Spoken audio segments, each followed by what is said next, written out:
Subscribe Muhammad Amjad Nadwi, Indian Islamic scholar.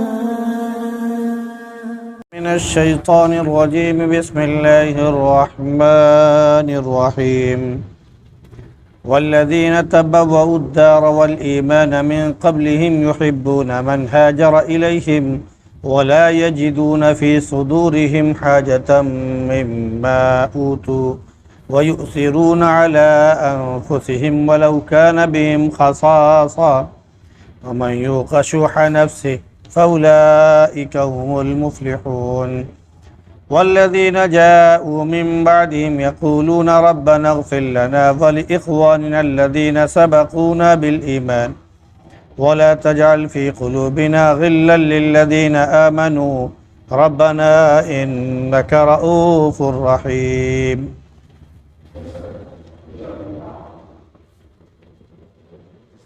والذین تبوؤوا الدار والایمان، اور جو لوگ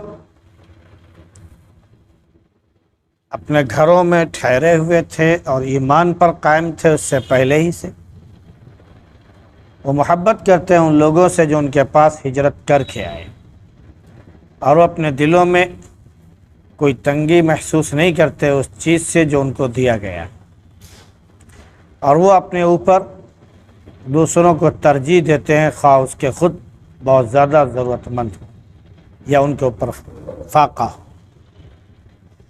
اور جس کو اپنے نفس کے شح یعنی لالچ سے بچا لیا گیا وہ کامیاب ہے،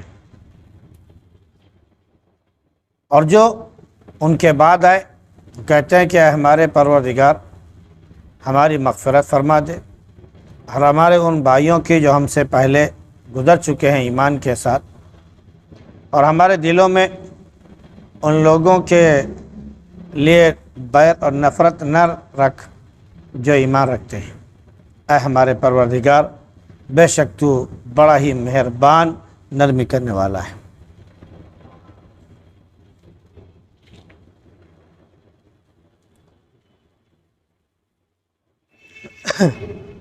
گزشتہ آیات میں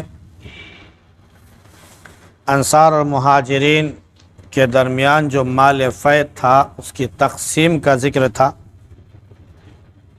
کہ جو اللہ اور اس کے رسول نے دیا لے لو، جس سے روک دیا اس سے رک جاؤ، اور اس میں فقراء مہاجرین کے لیے بھی حق ہے جو اپنے گھروں سے نکالے گئے، کیونکہ اللہ کی خوشنودی حاصل کرنا چاہتے ہیں اور وہ اللہ اور اس کے رسول کی مدد کرتے ہیں، وہ سچے ہیں۔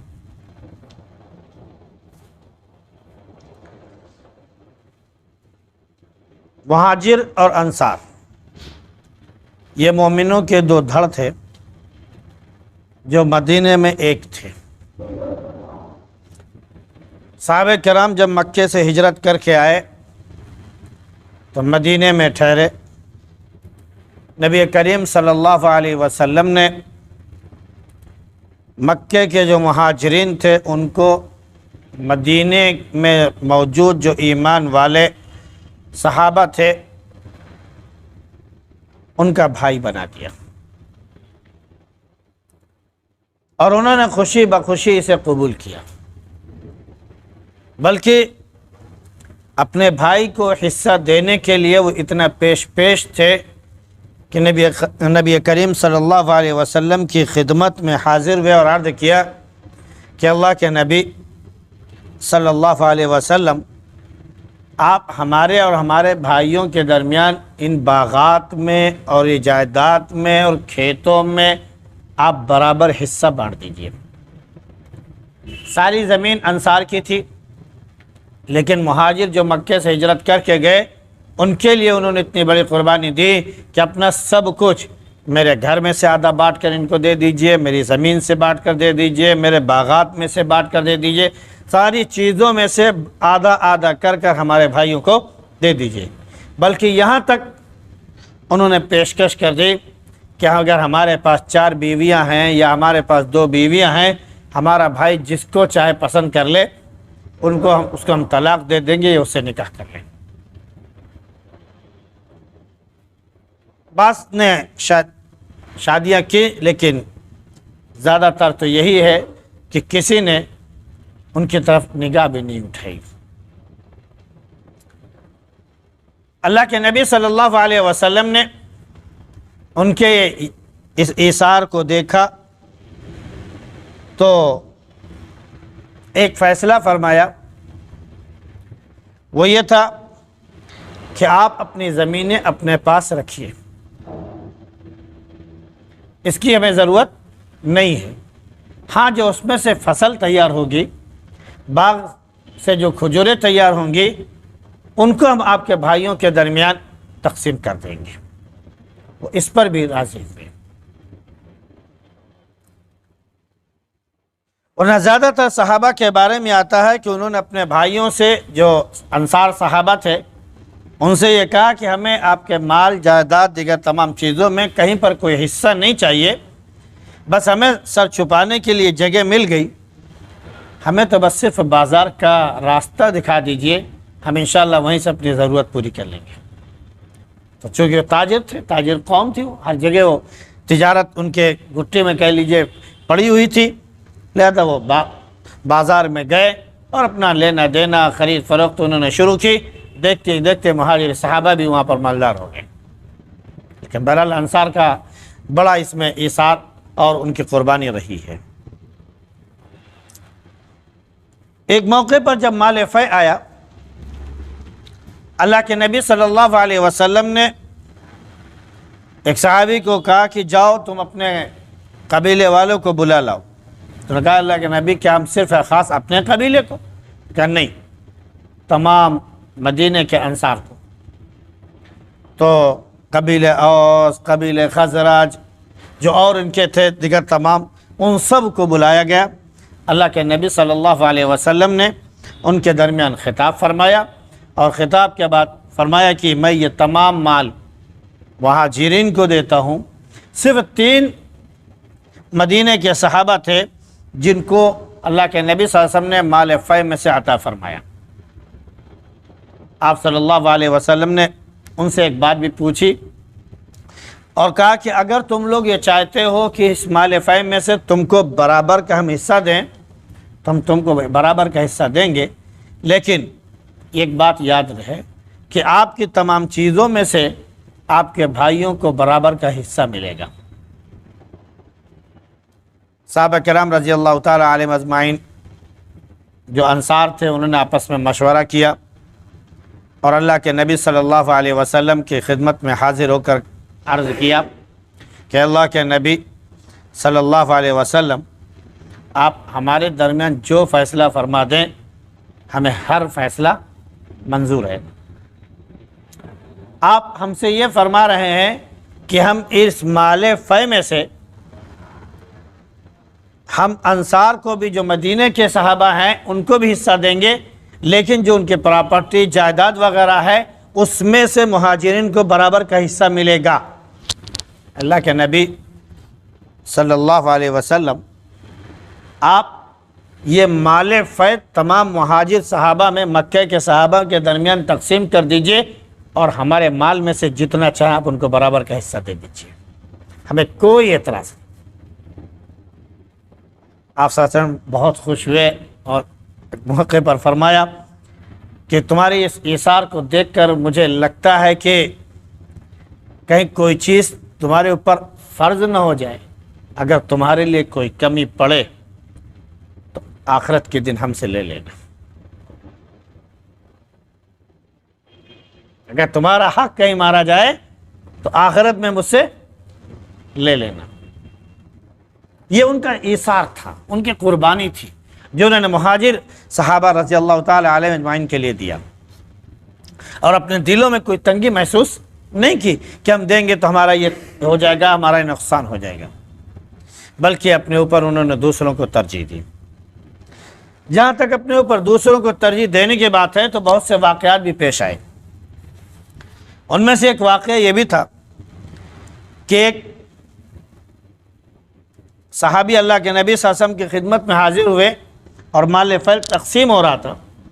کہا اللہ کے نبی مجھے فاقے کی بہت سخت تکلیف ہے، مجھے کچھ مرحمت فرما دیں۔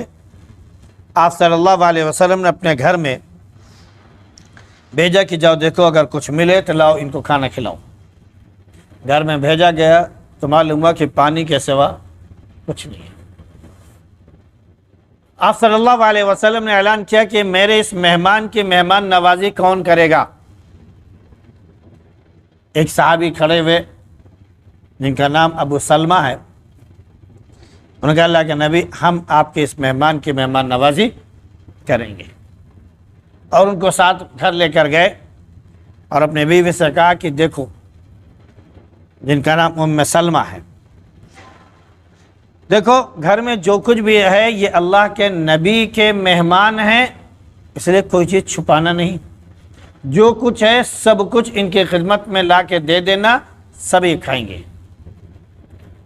تو بیوی نے کہا کہ خدا کی قسم گھر میں کچھ بھی نہیں ہے، صرف بچوں کے لیے تھوڑا سا کھانا ہے، بس جو ان کو کھلایا جائے، اس کے سوا کچھ نہیں۔ انہوں نے کہا کہ ایسا کرو کہ بچوں کو سلا دو بھوکا ہی، اور مہمان کو بچے کا کھانا کھلا دو، اور اس طرح کھلانا ہے کہ جب ہم لوگ کھانے کے لیے بیٹھیں تو تم چراغ درست کرنے کے بعد جہانا اور چراغ بجھا دینا، پھر ہم لوگ بیٹھ کر مہمان کے ساتھ یہ ظاہر کریں گے کہ ہم ان کے ساتھ کھانا کھا رہے ہیں، اور مہمان جو بھی کھانا چاہے وہ کھا لے۔ مہمان نے پیٹ بھر کے کھانا کھایا، اور دونوں میاں بیوی اور ان کے بچے بھوکے سوئے۔ صبح جب وہ اللہ کے نبی صلی اللہ علیہ وسلم کے مہمان کو لے کر بارگاہ نبوت میں حاضر ہوئے تو آپ صلی اللہ علیہ وسلم کا چہرہ کھل رہا تھا، آپ مسکرا رہے تھے اور گویا کہ ان کے اوپر فخر کر رہے تھے، اور اللہ کے نبی صلی اللہ علیہ وسلم نے فرمایا کہ اللہ رب العزت تمہارے اس عمل سے بہت خوش ہوا ہے، اور تمہارے سلسلے میں اس نے نازل فرمائی آیت کہ وَيُؤْثِرُونَ عَلَىٰ أَنفُسِهِمْ وَلَوْ كَانَ بِهِمْ خَصَاصَةٌ، کہ اپنے اوپر دوسروں کو ترجیح دیتے ہیں خواہ خود جو ہے فاقے کی نوبت آ جائے اور اس کے وہ سخت ضرورت مند ہو، لیکن وہ دوسروں کو ترجیح دیتے ہیں۔ ایک اسی قسم کا واقعہ اور بھی پیش آیا کہ ایک صحابی تھے، ان کے پاس سری پائے جو ہوتے ہیں، کچھ تحفے میں کہیں سے آ گیا، تو ان کے بھی بچے تھے، وہ کھلانے جا رہے تھے کہ دل میں ایک بات پیدا ہوئی کہ ہم سے زیادہ ضرورت مند ہمارا فلاں پڑوسی ہے۔ انہوں نے وہ سری جو تحفے میں آئی تھی ویسے ہی اپنے پڑوسی بھائی کے یہاں پہنچا دی، یہ سمجھ کر کہ وہ زیادہ ضرورت مند ہے۔ انہوں نے اسے بصر و چشم قبول کیا۔ پھر ان کے دل میں خیال پیدا ہوا کہ نہیں، مجھ سے زیادہ ضرورت میں میرا وہ فلاں آدمی ہے۔ انہوں نے وہ ان کے پاس پہنچایا۔ ان کے پاس جب پہنچا تو انہوں نے دیکھا، خوش ہوئے، لیکن دل میں احساس ہوا کہ مجھ سے کہیں زیادہ ضرورت مند میرا فلاں پڑوسی ہے۔ اس طرح ہوتے کرتے 7 گھر تک وہ سری تحفے میں جاتی رہی، ہدیے میں پہنچتی رہی، اور 7 گھر چکر کاٹ کے پھر انہی صحابی کے پاس پہنچ گئی، پھر انہی کے پاس پہنچ گئی۔ ان کے سلسلے میں کہا گیا کہ وَيُؤْثِرُونَ عَلَىٰ أَنفُسِهِمْ وَلَوْ كَانَ بِهِمْ خَصَاصَةٌ، کہ وہ اپنے اوپر دوسروں کو ترجیح دیتے ہیں خواہ خود ہی کیوں اس کے ضرورت مند نہ۔ اور ایک جنگ کا واقعہ ہے ہی کہ بالکل آخری وقت ہے، بالکل آواز نہیں نکل رہی ہے، پانی کی بہت شدید ضرورت ہے کہ حلق خشک ہو چکی ہے، کہ اچانک بغل سے آواز آتی ہے کہ پانی، تو کہتے ہیں مجھے مت پلاؤ، پہلے اس کو۔ وہ دوسرے کے پاس جاتے ہیں تو وہاں سے بغل سے آواز آتی تھی پانی، کہا مجھ سے پہلے اس کو پلاؤ۔ وہاں پر جاتے ہیں تو اس کی روح پرواز ہو چکی ہوتی ہے، پلٹ کر دوسرے کے پاس آتے ہیں تو اس کی روح پرواز ہو چکی ہوتی ہے، پلٹ کر اپنے بھائی کے پاس تیزی کے ساتھ آتے ہیں تو اس کی بھی روح پانی کے سخت ضرورت مند ہے، لیکن اپنے بھائی سے پہلے پینا گوارا نہیں کیا۔ صحابہ کرام کی بہت سی مثالیں موجود ہیں۔ حضرت ابوبکر صدیق رضی اللہ عنہ اور دیگر بہت صحابہ جنہوں نے اللہ کے نبی صلی اللہ علیہ وسلم کی خدمت کی اور 6 مہینے تک مسلسل آپ کی مہمان نوازی کی، حضرت ابو ایوب انصاری رضی اللہ عنہ کبھی بھی کھانا، جب تک نبی کریم صلی اللہ علیہ وسلم ان کے گھر میں تشریف فرما تھے، مہمان رہے، کبھی بھی کھانا اللہ کے نبی صلی اللہ علیہ وسلم سے پہلے گھر میں کسی نے نہیں کھایا۔ جو پکتا ٹوٹل اللہ کے نبی صلی اللہ علیہ وسلم کی خدمت میں پیش کر دیا جاتا. آپ جتنا چاہتے جہاں سے تناول فرمانا چاہتے آپ تناول فرماتے. اس کے بعد جس جگہ سے نبی کریم صلی اللہ علیہ وسلم نے کھایا ہوتا وہاں سے وہ صحابی اور ان کے گھر والے کھانا شروع کرتے ہیں. ایک دن اتفاق سے یہاں کھانے میں انہوں نے پیاز وغیرہ ڈال دی. آپ صلی اللہ علیہ وسلم نے دیکھا, آپ نے اسے ہاتھ بھی نہیں لگایا اور گھر واپس کھانا بھیج دیا. اب وہ لوگ بہت پریشان ہوئے کہ آج تو کہیں سے نشان نہیں دکھائی پڑ رہا ہے, کیا مطلب ہے کہ کہیں کھانے میں کچھ عیب ہے یا کوئی بات ہے. فوراً اللہ کے نبی صلی اللہ علیہ وسلم کی خدمت میں حاضر ہوئے, عرض کیا کہ اللہ کے نبی ہم تو آپ کے یہاں کھانے کے نشان جس جگہ سے ہوتا ہے آپ کے دست مبارک کا, ہم لوگ وہاں سے کھانا شروع کرتے ہیں, اور آج تو آپ نے کھانے کو ہاتھ بھی نہیں لگایا. اللہ کے نبی کیا گستاخی ہو گئی. آپ نے فرمایا کہ اس میں پیاز ہے, اس میں پیاز ہے. وَأَنَا رَجُلٌ أُنَاجِي, اور میں ایک ایسا شخص ہوں جو فرشتے سے کیا بولتے ہیں مناجات کرتا ہے, یعنی سرگوشی کرتا ہے, چپکے چپکے باتیں کرتا ہے. یعنی فرشتہ میرے پاس آتا ہے اللہ کا پیغام لے کر, اور فرشتوں کو بو پسند نہیں ہے, اس لیے میں نے نہیں کھایا.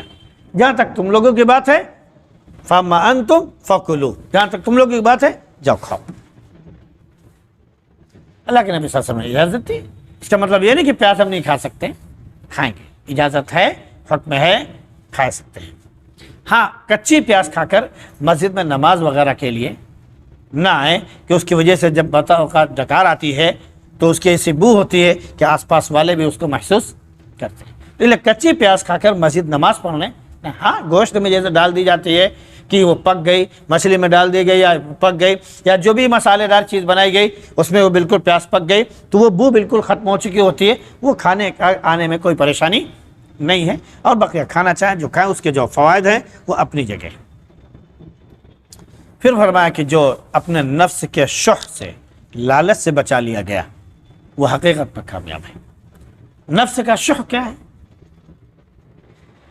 کہ انسان جو ہے جو کچھ اس کے پاس ہے اس کو اپنے پاس ناجائز طور پر رکھنے کی کوشش نہ کرے. اگر اس میں اللہ کا حق ادا کر رہا ہے تو اس کا یہ رکھنا یہ لالچ نہیں ہے. زکوٰۃ فرض ہو گئی, زکوٰۃ ادا کرے. صدقہ اس کے اوپر واجب ہے, صدقہ ادا کرے. کسی غریب کی ضرورت کا وقت پیش آ گیا, اس کی مدد کرنا ہے, وہ ضرورت وقت جو اس کی مدد کرے. باقی جتنا مال ہے وہ آپ کے پاس ہے, وہ لالچ نہیں ہے. لالچ یہ ہے کہ ہمارے مال میں سے دوسرا لینے نہ پائے, اور دوسرے کے پاس جو مال ہے وہ ہمارے پاس آ جائے. یہ شح نفس ہے. ایک ہوتا ہے بخل, ایک ہوتا ہے شح نفس. بخل شح میں یہی فرق ہے کہ بخل جو ہے اپنے مال میں سے جو چیز آدمی ٹھہراتا ہے وہ چیزیں, اور شح ہے جو دوسرے کے مال کی طرف نگاہ ڈالنے لگے. تو جو اس سے بچا لیا جائے وہ کامیاب ہوتا ہے. اس کے بعد جو صحابہ کے بعد جو دور آیا, جو تابعین کا دور تھا, اس کے بعد جو تمام مسلمانوں کا دور رہا ہے, دیکھیے بعد دیگر جو تمام مسلمانوں کا دور قیامت تک یہ سلسلہ چلے گا, ان کے بارے میں کہا گیا کہ جو بعد آنے والے لوگ ہیں کہتے ہیں ہمارے پروردگار ہماری مغفرت فرما دے, ہمارے ان بھائیوں کے جو ہم سے پہلے گزر چکے ہیں ایمان کے ساتھ, اور ہمارے دلوں میں کوئی نفرت, بغض اور ان کے خلاف کوئی کجی اور بیر نہ رکھ. ان لوگوں کے خلاف جو ایمان والے ہیں, اے ہمارے پروردگار ہمیں ان تمام چیزوں سے بچا لے, ان برائیوں سے بچا لے, اور نیکی پر اور ایمان کی توفیق ہم کو نصیب فرما, کیونکہ تو بڑا ہی مہربان اور نہایت رحم کرنے والا ہے. اللہ رب العزت ہم سب کو بھی ویسی عادات, ویسی صفات سے نوازے جو صحابہ کرام رضی اللہ تعالی علیہ اجمعین کی تھی. سبحان اللہ وبحمدہ, سبحانک اللہم وبحمدک, ونشہد ان لا الہ الا انت نستغفرک.